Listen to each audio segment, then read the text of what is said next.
I am ecstatic. That is a dream come true.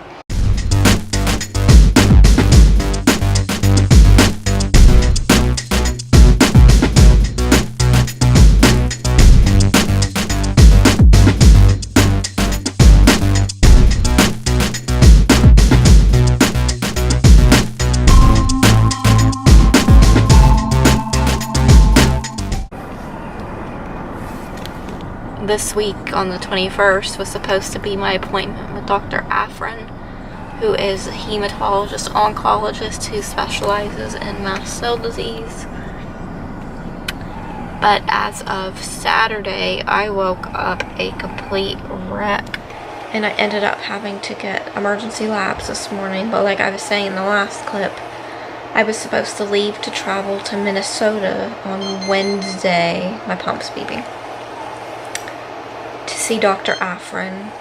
The news dropped earlier last week that he was relocating to New York, and all of his appointments at the end of this month in Minnesota at the Masonic Cancer Clinic in Minnesota are being rescheduled at the new place. He's apparently partnering up with another doctor, an integrative doctor actually, in New York, and they're planning to open a whole clinic geared towards mast cell diseases, which I think is wonderful. But I was looking forward to seeing him in Minnesota first before I eventually go to New York to see him for my next appointment. I am ecstatic. That is a dream come true.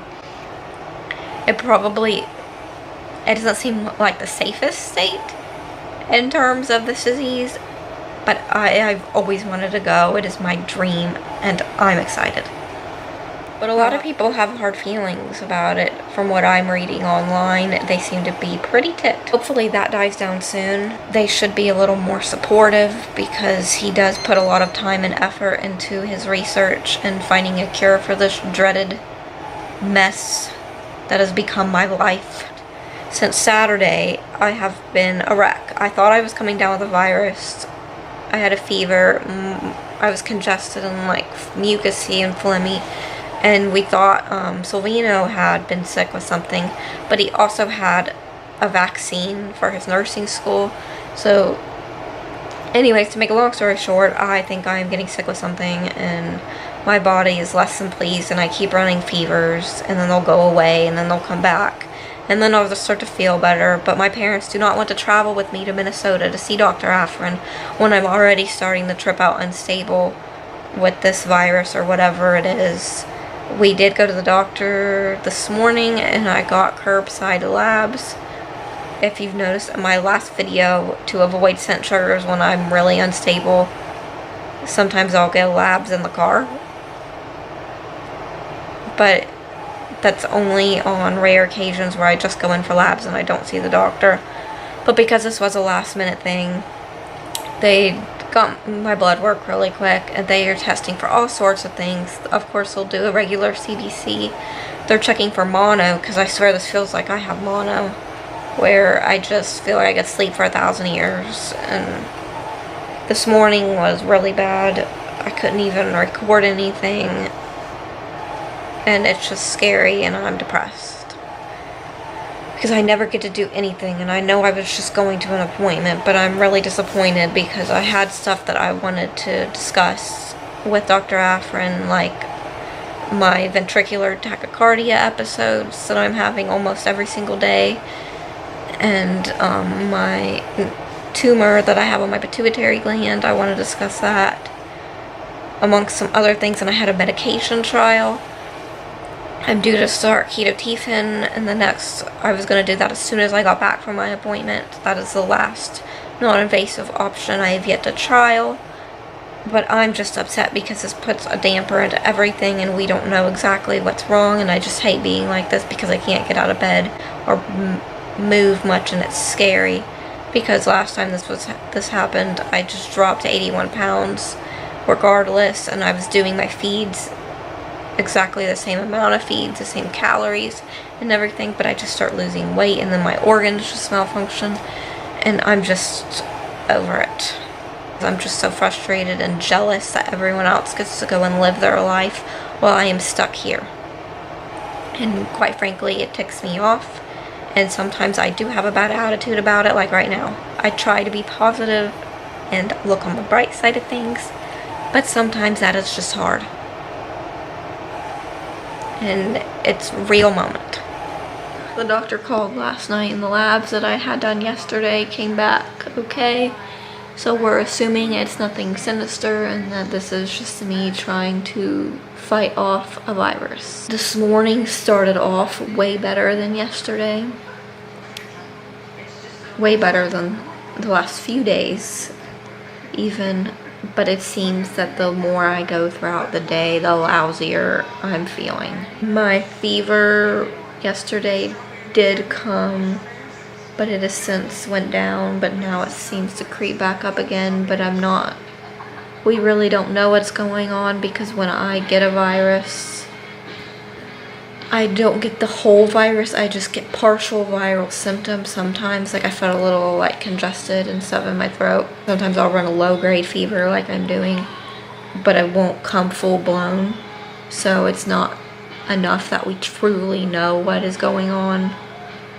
It just seems to exacerbate all my other symptoms.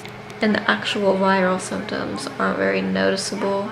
Hopefully I'll start feeling better tomorrow. We did cancel the trip in the hotel, and we returned the rental car that I probably wouldn't tolerate anyway, because it had a strong perfume smell to it, and being trapped in that perfumey environment for 21 hours, I think is how long it would have taken for us to drive to Minnesota, probably would not have been the most conducive to me. And if you hear that, that is my cat. Not Weasley, but the other cat. Her name is Cara. She's a calico. And my mom went outside, and so the cat is having separation anxiety from my mother, I think. Okay, yeah, someone on the vlog asked about Cara. What do they want to know? They wanted to know, they saw another cat and they wanted to know who it was. So this is Cara. She's kind of antisocial. Oh, are you kidding me? I got Not as much her as she used to be. when I was like 15. She's a good girl. When I first got her, she had spaghetti all over her face because she got into the people's spaghetti who owned her first. And her paws. We're having Wii game night. Hurry up, they're And gonna we're call me playing out. tennis. Time. Gonna make it You're right, you're right. I think I hit it twice. Don't be hitting me now. Shy. That was What? I'm the champ. Just throw it out there right now. I'm The champ smack talker. Yep, he does definitely smack talk. I talk, but I talk a game. That's usually me when I start trash talking, Yeah. and then I lose. There you go.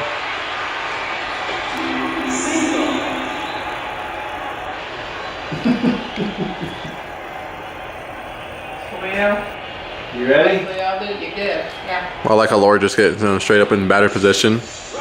I changed it. I changed it up. Stop. You ready? Yeah.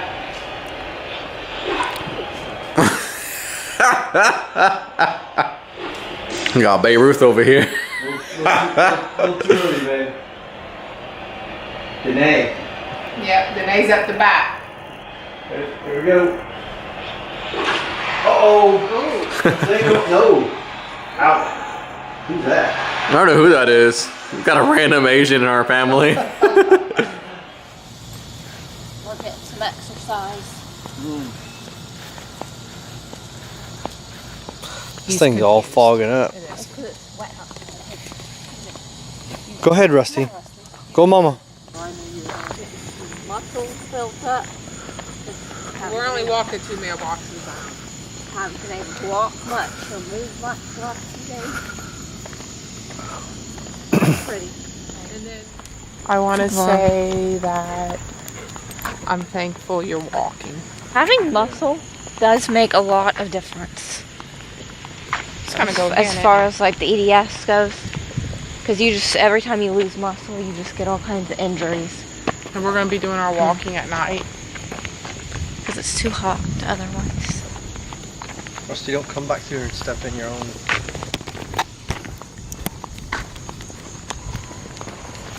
He just about Oh, did. he about stepped in his. Oh, dude. That's about as bad as when he went to Lowe's with Selena and then had diarrhea in the plumbing aisle. Yeah, he pooped on the plumbing aisle, and there's still a stain To this day. on the floor to this day. I told Selena he'll have to take him again one time.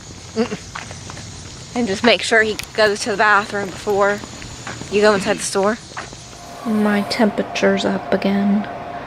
And my throat kind of hurts. My body tried to fight it off, but it keeps coming back. It had went away for over 24 hours. Thanks for watching. We'll see you all next week.